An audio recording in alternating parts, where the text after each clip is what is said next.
So now let's see how we can work around with the zoom and pan option inside of Corel Draw. So over here you can see that I have these two object right here, and I'm viewing this overall document at a certain size. If I were to go around and utilize my scroll mouse button right here, wherever my mouse is, I can go around and zoom in and zoom out right here, just like this.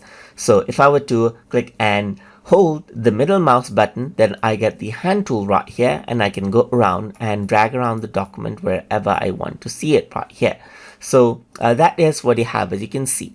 Apart from that, if you want to go around onto navigation, over here on the left hand side, you got the zoom tool right here. Click and hold and you got the zoom tool, and you can click right here to zoom in right here, just like this. You can go around and hold shift on your keyboard to go around and zoom out. Get the minus button right here, and you can see the icon change as well, just like this.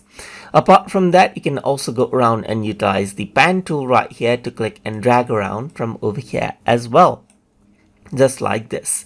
So over here on the top, you can see the zoom level right here as well. Like you can go around and fit it to page right here, to page right here, fit it to height right here, fit it to width right here, just like this as well.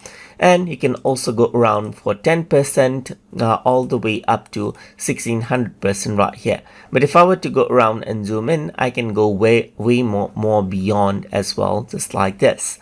I can go around and type in the exact value of the zoom level as well, just like that as well, and that is what you have. And you can also go around and go for a full screen preview right here by clicking on this button as well if you want to. So this is what you have, and this is how you can work around with the zoom and pan option right here. And if I were to utilize the scroll right here, then you can see that I can scroll it out to actually view different sections of the documents like this as well. So that is how you can utilize the zoom and pan option inside of Corel Draw. So hope you guys learned something as always, and as always, please like, comment, share and subscribe.